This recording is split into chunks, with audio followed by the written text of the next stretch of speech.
even though the job was literally 10 minutes away from my house, I would have never met those people and heard those stories otherwise. Right.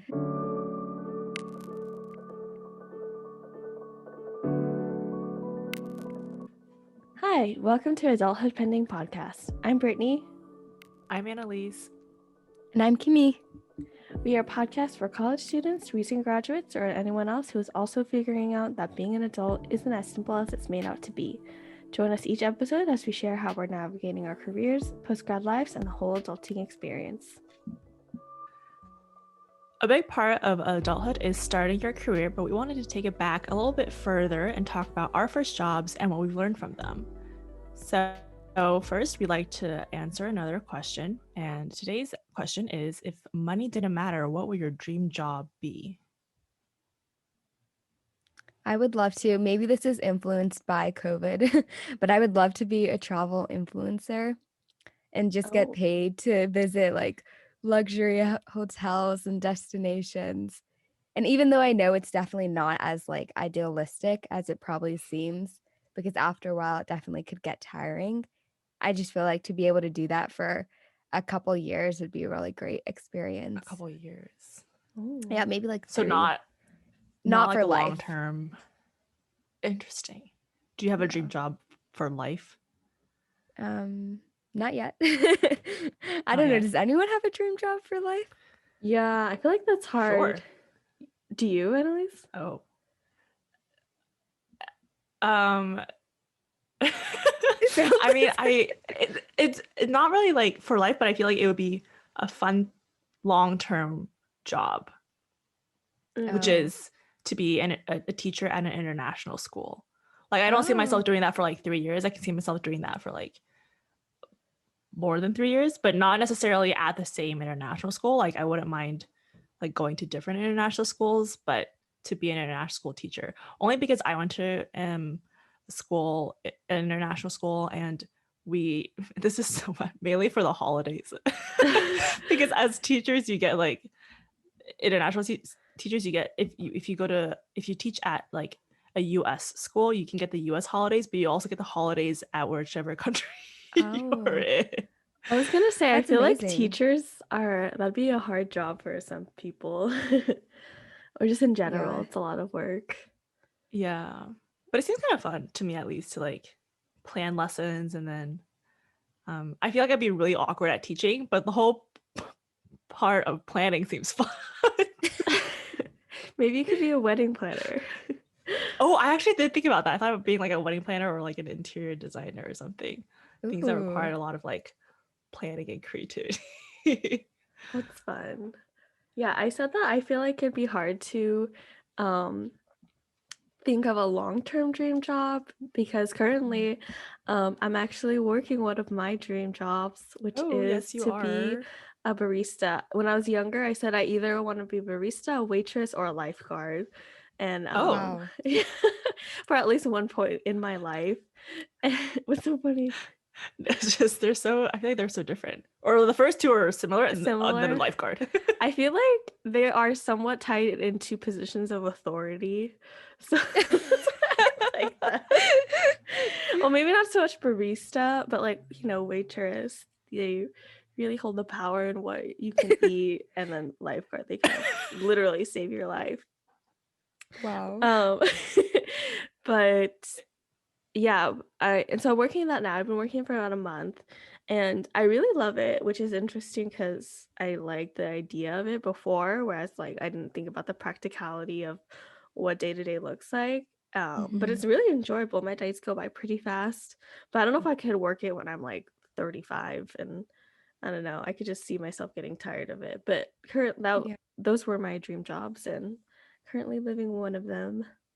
Oh, wow. Next step, waitress. No. Have you, I don't know if you've seen, I feel like I bring up TikToks every episode, but there's been like TikTok trends of going to Starbucks and asking the baristas to make them like their favorite drink or like a drink that Lizzo would drink. Okay. I have a question about that though. Is just like, I wonder if people actually like doing that. Like if baristas actually enjoy being given that task, or like Mm-hmm. to make someone a drink that they want, because it's like the pressure, and then it's also like, well, can you just tell me what you want? I don't know. I wouldn't know. Yeah. I've Well, heard it go so both ways. yeah, for those, apparently like they can't. Well, this is also how I would know from like I don't know how it is now, but before when they had those like secret menu drinks, you couldn't say I Mm-hmm. wanted like mermaid drink or like I don't know, unless it was like specifically advertised by Starbucks. Oh. You'd have to tell them the recipe because um I don't know. I forgot what I remember someone I told me think, that. yeah, I think it's like those secret drinks aren't actually like secret drinks. They're like people on the internet who found them and then like gave them that name. So then you go to a random Oh. store and you're like, I want the mermaid drink, and they're like, we have no idea what that is. Yeah, I think Makes it's sense. probably to protect people from like getting upset because they'll like Mm-hmm. you have to tell them exactly what it's in it. And Yeah. we haven't had a lot of people that come in with like special drinks like they you see on TikTok, but I know what you're talking about. I'm surprised that we don't. I think the biggest reason is the particular shop that I work at. They don't do like cold foams, which is a really popular Mm-hmm. addition to the I feel like I see on those drinks. Um Mm. so, but then I don't know. I feel like if I had something like super complicated, I would get kind of. I just get like really confused. I'm like, why would you want all this stuff in your drink? But yeah, it hasn't Which is happened too funny. much. Huh? Which is funny because this just takes me back to when we were in school. I worked at a coffee Yeah. house on campus, and Brittany's order was so customized. Was Wait, it what really? What was was your it? order? What was it? Didn't you get like a blueberry smoothie with Okay, that was. cinnamon and some Okay, other but I things? will say that the smoothies at our school, they were supposed to be customizable, because you had like the whole little paper that Okay, you would that's fill out true. though, right? Yeah, okay. It That's wasn't that true. complicated. It was a blueberry soy smoothie with like 2 pumps vanilla and cinnamon, which is not crazy Not in my terrible. It's not the opinion. worst I've heard. Yeah. Kimi, was your job at the coffee shop at our school your first job? No, it wasn't, but it was very similar to my first jobs. So like my very first job, like minimum wage, was when I was in high school. Um, Hmm. so I don't know why, like I was thinking about this, like, what incentivized me or motivated me to get a job, even though like none of my friends had one. And I think Mm. it just like felt like the next step in adulting, or Hmm. like the next step that I should be doing. And on top of that, like my parents never really gave us money. Like we got money from family for Christmas or birthdays, but like that was the money we had to use to spend for like, I don't know, small things or stuff we wanted. So I was like, okay, then if I have my own job, then I could have more money to do things. Mm. Um, so I was 15 and a half at the time, and I And a applied half? to, I'm not even joking, because that's the time that you can apply. You can like 15 and a technically be, half? yeah, you can, I think you can be at, I'm pretty sure at this time you could be hired at that time, but you can only work a certain amount of hours. Like you can't work 40 hours a week. Right. And they have Uh, to sign paperwork indicating that they know that. So I went to a bunch of like local stores, and I just sent them my resume and did that. And then one of them got back to me, which was Jamba Juice, which was my first job. Oh. Yeah. And I felt so fortunate Jamba because Juice. she called me and she was like, hey, like, thanks for sending in your resume. We can't hire you right now because you're too young. But when Mm. you're 16, call me back and we can have an interview. I was oh. like, okay. And then I called her back the day after my birthday. And then I got the job. Oh my gosh. The day Then I was after a your So smoothie birthday. funny. girl. Yeah. Yeah. And Ew. then after that I worked another part-time job at Nectar, which is a juice bar. Mm. So yep, always been in the beverage Yeah, I was gonna say a lot lane. of juice, health, wellness kind of Yeah. stores. Yeah, but I liked it. And I thought too, like, I I mean, Nectar was different because it was franchised, Mhm. but Jamba Juice was actually like a very good place to work. Like I feel like the company structure was actually implemented in the store. So we would have fun little things like when you would go check in and they would be like, oh, like health or wellness challenge for the week. Like, did you exercise like 3 times this week? Like, did you eat healthy? And then you would get like, I don't know, something fun if you won or did Oh. something like that. And then they also like really wanted to make sure that you were educated on the product and like all the benefits of like the different add-ins. I remember those. Yeah. Yeah. And then there was at one point when I guess like every store back in the day, I don't know if they still do this, every store had like some sort of representative who's supposed to be very knowledgeable of all of these things. And it was called the Master, I think it was called the Master of Blended Arts. And Oh my gosh. I know. And you like, it was probably like a 5-hour thing that you just like took online during work. And they just taught you like, okay, like just more in depth about the different ingredients that they used. And then you were supposed to educate the team on them. Mm. So that was something that I did. But I was like, it was cool that I just felt like it was run really well. If there's ever new recipes, like we would get a whole like manual and we would have to read it before work on how to make things.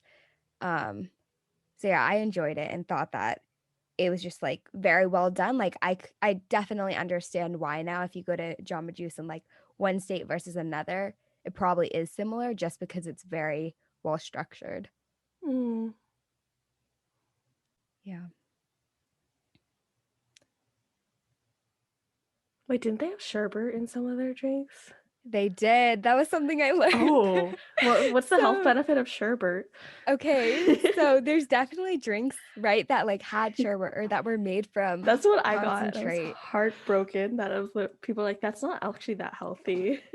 Yeah, no, because I used to get those, especially the matcha one, Oh. like all the time, and that one had, I think, it was like frozen yogurt, like vanilla frozen yogurt. Mm. So then after working there, I was like, okay, I think I Sounds would get really the apple and greens, which was really good. But instead of getting like the apple concentrate, you can opt for like apple, like fresh apple juice. Yeah. Mm-hmm. So yeah, you gotta really read the ingredients because it does have sherbet or frozen yogurt. Yeah. That's fun. I always admire people that had jobs in high school. What was your first Yeah, job that's good. then?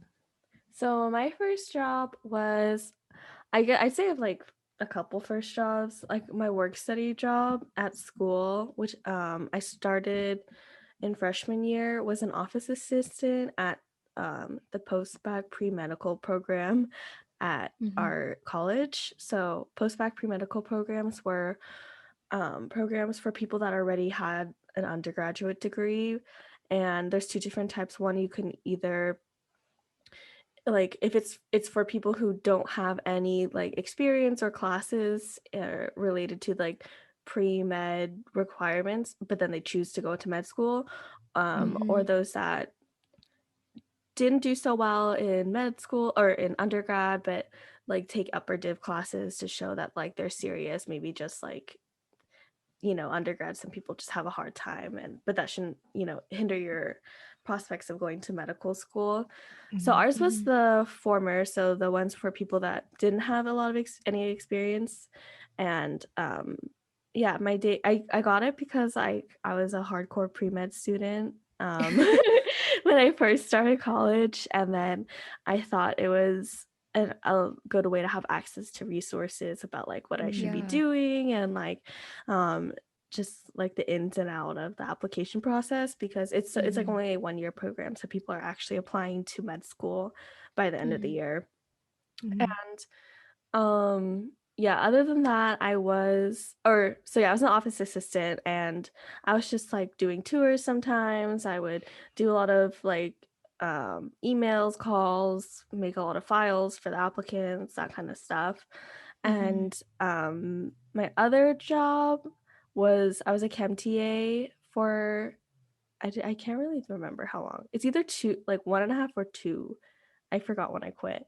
And then so I was like helping with labs and doing grading and everything. But I would say like my first real job was because like those jobs I would work like 6 hours a week, if that. And then my real job was working as a scribe at a doctor's office that I recently quit back in November. Mm-hmm. Yeah. Wait. So Britt, you definitely chose jobs that were very academic. So do you think that influenced your current, I guess, dream to live out your dream job as a barista? Yes, definitely. I think like one of the reasons why I chose to be a barista, even though it's like I'm a lot older than my coworkers and it's kind of like something you wouldn't think someone that would be applying to medical school would be doing, was because like I spent so many, like each job was tailored to help my resume to go to med school. So I was kind of like, Mm.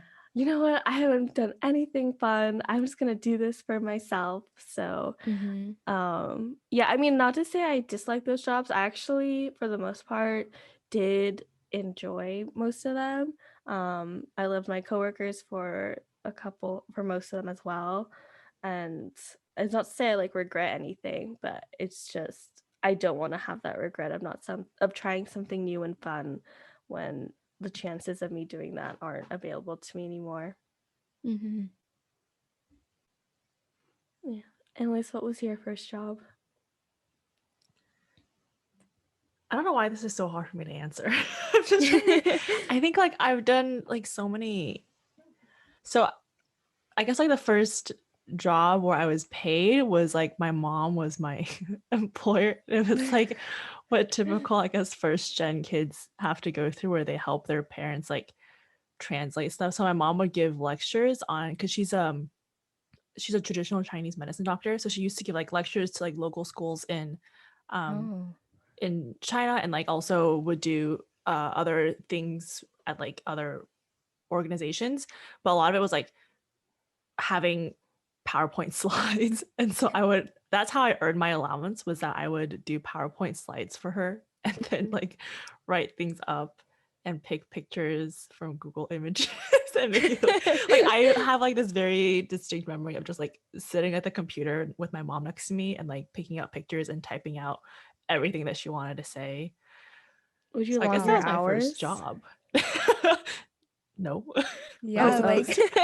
was it always the same amount of allowance? No matter if Yeah, it you was. No matter like how many documents I did, it was always like just that was it. That was just how I earned my Aw. allowance.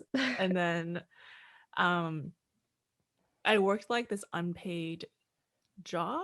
I guess it was more like a volunteer thing. I don't really know how that worked, but I was definitely like underage, but I wasn't getting, so like they couldn't pay Like me how because I was old? underage. Freshman of high school. 14, How old is that? 15? 14. We have 15? 14 or 15. I don't know. The rules are a little bit Yeah. different in China. Oh. Yeah, it was this was in China, not like a summer job in the States. So things Mm-hmm. were a little different. And I was a salesperson, but again underage, so didn't get paid. And then I guess like the first job where I was actually like paid for my hours was an internship I Mm-hmm. did in New York, as a Nice. software engineer. So that was like after I had already decided I wanted to be a software engineer, and then I was looking Mm-hmm. for internships and stuff. And then I went through this program, and then they matched me with this startup and I worked with them for a summer, and then was getting paid by the hour. Hmm. Yeah, What I think about I your still have school my job? first paycheck. Oh yeah, Oh. forgot about that one. But I think I still have my first paycheck from like that internship. But Oh, Wow. yeah, I kept cute. it. I was like, oh, fun. Yes, I also did work at school I think I started out, so I did a number of jobs, but I think the first job was a tutor. Yeah, a tutor Mm-hmm. for, I think I was a tutor for math, and then one of the intro CS classes and I started those in the same semester. And then I just stuck with that for all 4 years. And then I also worked Mm-hmm. at the IT office, where I just refilled printing paper in the dorms. That was a job. Oh, I forgot about that. Yeah, I had that as a job. It was kind of fun because all you do is just like check the printer and clean the computer lab computers. Mm-hmm. Yeah. That was And it. then your email was like on the Yeah, the they put my door. email on the door for any questions that they had about yeah. IT. My sister was in the dorm for one of the places that for the whatever dorm Annalise was assigned to. And then Mm-hmm. she would text me instead of just emailing Annalise. She'd be Oh like, my Did gosh. Annalise she needs to keep up with the paper. It's out again. That's so funny. Yeah, I think Wow. I think there was one year where I was really bad at it, and then one year I was like, okay, I need to get my shit together. It was a better. Why were you so bad? I think I was just like, because the problem was like it wasn't my dorm, so I had to go to like Yeah. another dorm to fill in the paper. Yeah. So it was just like annoying that I had to like make a pit stop on my way to places just to add in paper where anyone can do that. But I guess I funny. had the key for like all the paper anyway. So even if they could, I had to unlock it anyway and stuff. That's funny though, because that's almost full circle. Well, I feel like you've touched like computers multiple times in your career. What can I First say? being, I'm a software engineer. yeah, first being the PowerPoints, then being the IT printer person. Oh wait, I have a and story then actually software about engineer. did either of you play Neopets growing up? No, but I No. knew what they were. Oh, never mind. There was like this option to customize your Neopets like profile page, and it was like an HTML, CSS, and that was the very first Oh, time I ever really? coded. Yeah, there was like a way to customize your Whoa. page, and so that was like the very first bit of code that I ever touched. Wait, That's and when? cute. How old were you? Maybe middle school, Oh my gosh. What did you do? Look maybe it even up? How did you earlier. learn? Yeah, because I feel like HTML is like one of those languages where Yeah. it's not like Yeah, I remember I functions and sucked at stuff, you it know. during our like whatever crash course in intro CS. So Wow. That's good. They should have more like sneaky educational games like that. I know. Neopets educational, heck yeah. So on the note of, I guess, learning things for the first time, what basics did you learn at your first jobs? I feel like, okay, mine is like two parts. Of course, just the aspect of knowing how to properly make like drinks, like knowing the ratios, I feel like was a good skill to have that I now use whenever I make something. Um, Oh, I know I'm like a mixologist. wait, is this Oh. for your barista job or your I Jamba would say for Juice? both. Okay, well, for like Jamba Juice and nectar, the main takeaways there is like the liquid to fruit ratio and like how to make like a good quality smoothie bowl versus smoothie. And then Ooh. for the Motley, which was the coffee shop I worked at, that's definitely just like the difference between a latte and a cappuccino and like how to steam milk, how to like whisk matcha, just very standard things like that. Mm-hmm. But beyond that, I feel like I learned a lot about myself. Like, even though I did like doing like all of those tasks, I definitely liked working in a very fast-paced environment when like a bunch of customers would come in and then you just like quickly make things and everyone else around you is working really quickly. And then also being the person like at the front to interact with the customers. I Mm-hmm. really Yeah. enjoyed that aspect because I feel like sometimes the job would get like super monotonous, just doing the same thing. So to Mm-hmm. have different people come in was really nice. And especially at Nectar, that was really good because there was like a couple that would come in every week and I would just like talk to them and I don't know, it was fun. I definitely enjoyed it. Mm. Yeah, for me, it was an office job, so I got to learn things like um how to use Excel pretty well actually. Mhm. And um yeah, like basic things like reply all versus reply only to emails because I didn't use email super heavily back then. And also with all my jobs actually, they were kind of, I would say, customer facing heavy. So I was Mhm. interacting a lot with people that we provided the service for technically. Mhm. So I mean, tutoring and TA, being a teacher's assistant, Mm. you're like directly helping the people and Mhm. and taking calls from people at the office job, both office jobs actually. So I think yeah, that just really helped me really realize how much I enjoy it, like how much I like talking to new people. Kimmy, like you said, it kind of like breaks up the day and makes things a little more interesting. But also that like it makes me realize like how capable I am of like working under pressure or working with really difficult people, and yeah, just like kind of not letting things like bad or not annoying people, but like people that give me a hard time ruin my day.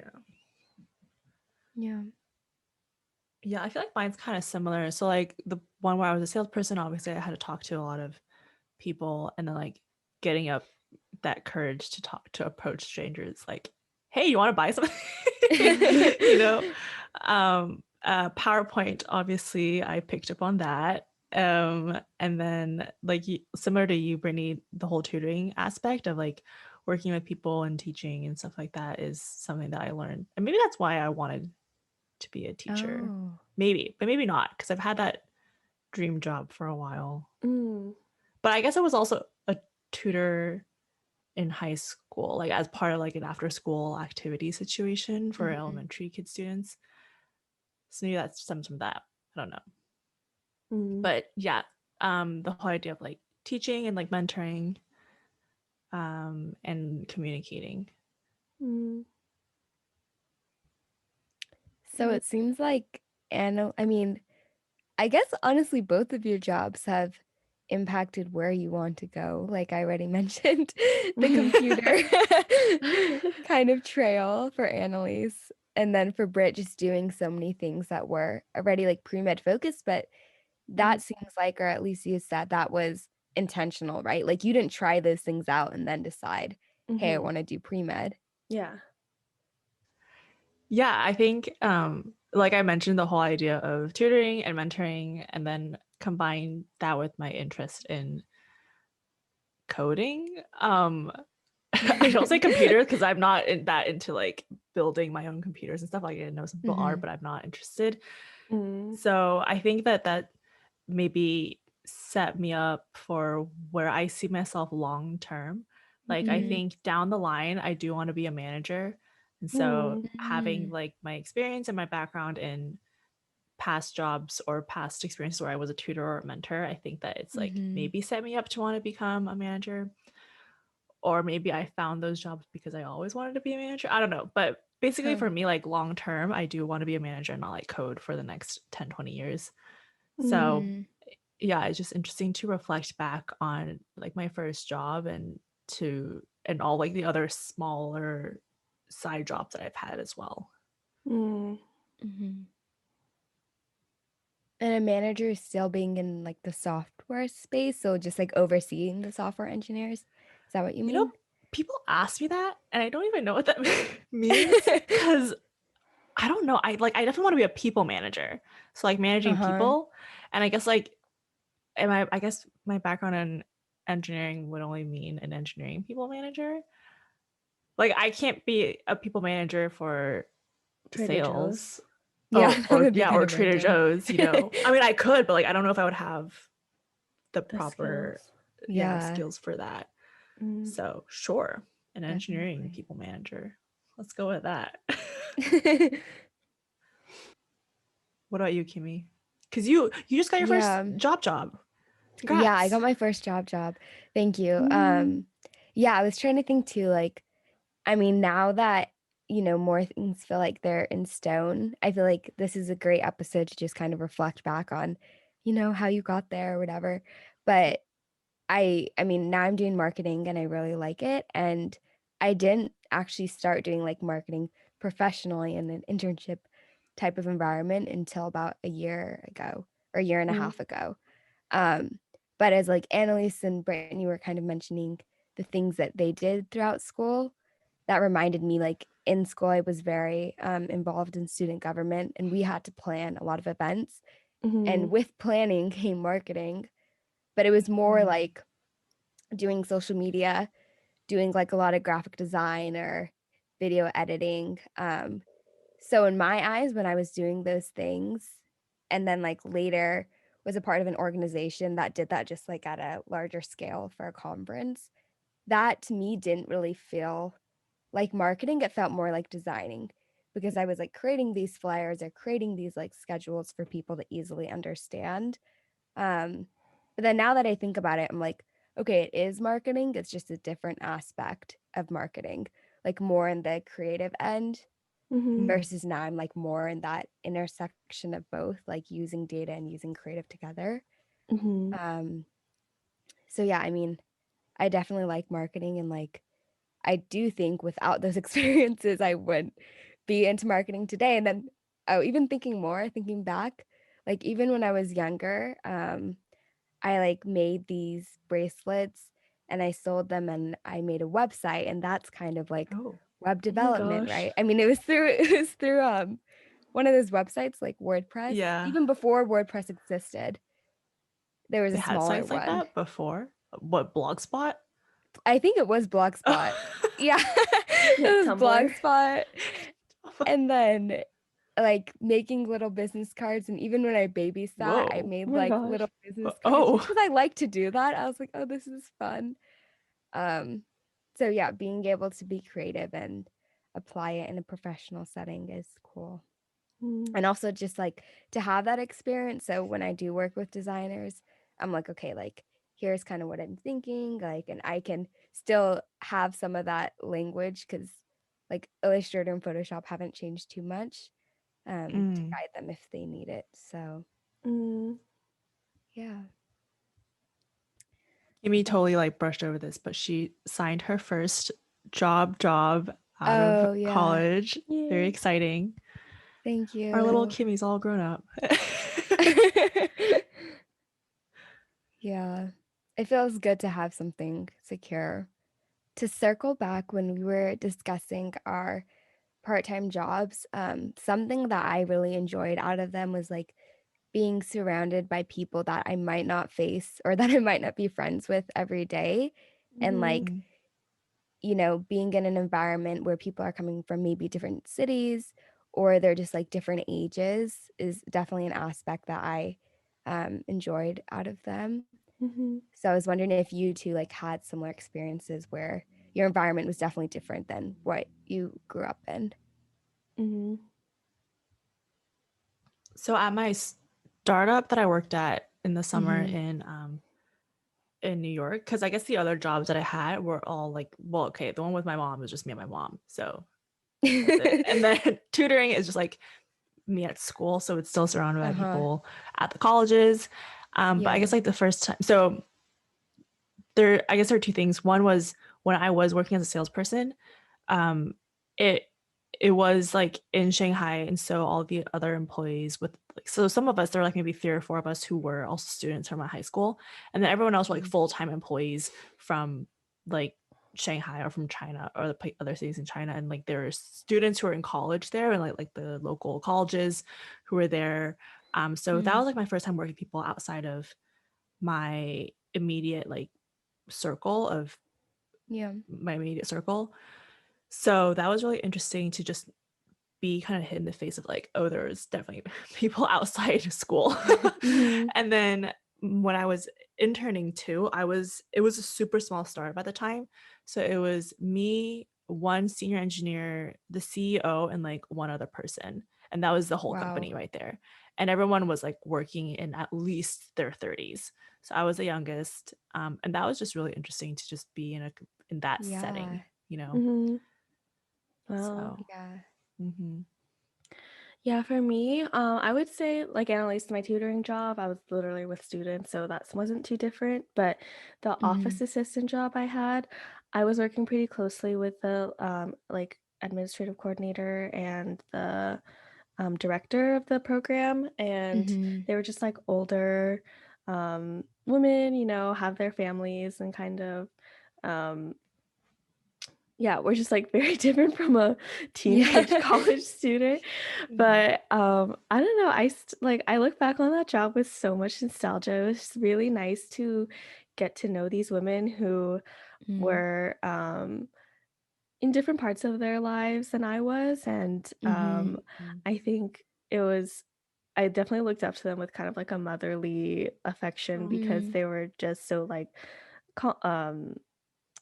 I think it was just different to like have these women to like talk to every day, and then we talk about like our Mhm. personal lives, and then they give me a lot of guidance, and Oh. it definitely put like my perspective of a very narrow-minded pre-med college student in like perspective of things, because um they were just they had like different life experiences that they were still able to contribute to helping me.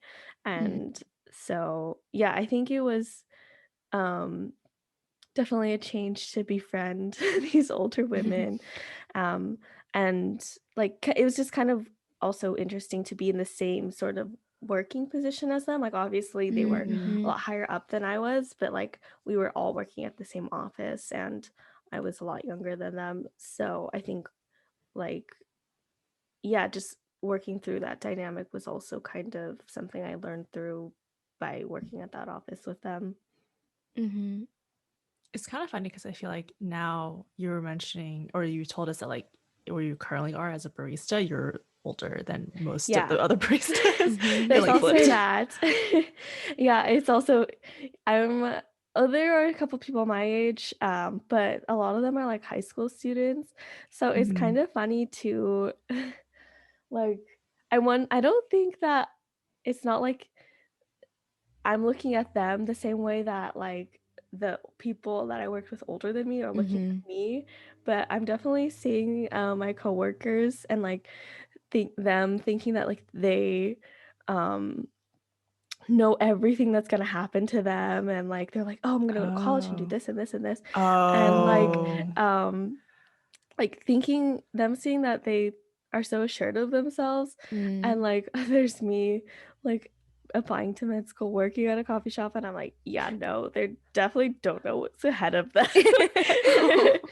So I mean, like not in a bad way, like not that I think No, that it's they'll like just yeah. fail, but it's just funny because like there's me 18 saying like and like talking to them, and like me getting stressed about school and thinking like that stuff was like the end of the world. Mhm. um Mhm. and then I'm sure like and then my coworkers kind of talking to me and talking about their life experiences, and then me realizing, oh, like my career is not my whole life. Whereas Mhm. um yeah, seeing like these little high schoolers, and then they're going off to college, and then thinking that they have to do everything a certain way, and I'm like, no, you really don't.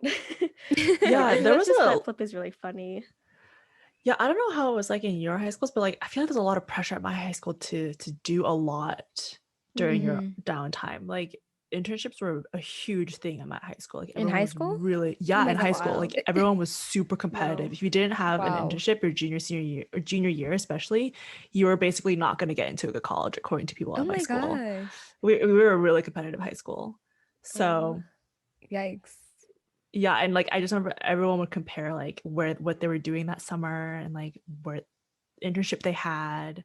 Mm. So it's just like interesting how like, back when you're 17, 18, you think like everything's either a make or break situation Yeah, in life. Mhm. exactly. It's Mhm. funny to see that like in action. Mhm. To not Yeah. live it and just witness it. I mean, I lived it and then obviously had to let that break me, but yeah, now I'm good. Yeah. Yeah, how I about you, think Kimmy? yeah, something that I learned is like I was there, right? Like I mentioned earlier, because I wanted to have like my own money, and wanted to pay for stuff on my own. But there's definitely people that were there that were older than me, and they were like working these jobs to sustain themselves. Mm-hmm. Mhm. So I really appreciated that aspect, to be like surrounded by people of maybe like different class and different race and ethnicities, that I feel like once you leave kind of like, maybe this is incorrect, but from my perspective, once you leave that minimum wage type of job, you're immediately going to be like filtered into a bucket of Oh, for people sure. that have a very similar background to you, whether it's education or background. Um, so yeah, that was something that like I just feel like it definitely gave me more perspective on like how fortunate I was, Mhm. and why I think that if everyone has the opportunity to, you should try to work one of those jobs, just because like even though the job was literally 10 minutes away from my house, I would have never met those people and heard those stories otherwise. Right. Yeah. So, yeah, and something that my mom mentioned today, because she heard we were recording this episode, is I guess on the Daily, they had an episode interviewing, I think it was either high school or college students that were working these minimum wage jobs. And while they were working them, they were also like taking their classes through their Mhm. AirPods. So they were having to multitask and do both at Wow. the same time. And the interviewer asked the girl, like, do your coworkers notice? Do they help you out? And she said, like, everyone else is doing the same thing. So they're Mm, all trying to do this like really hard task at once, which is just, that's not the way it should be. And it's mm-hmm. definitely makes you realize you're privileged. Yeah, definitely. Yeah, I mean, I think the fact that like the three of us can sit here and just like look back on these first jobs we had and be like, oh, they're so fun. Like that definitely comes from a place of privilege too in Yeah. itself. Yeah. Yeah. Or like for me, like my first job was in school. Like I had work study stipend to like use up. Mhm. And so Mm-hmm. like and even then they were so accommodating for me.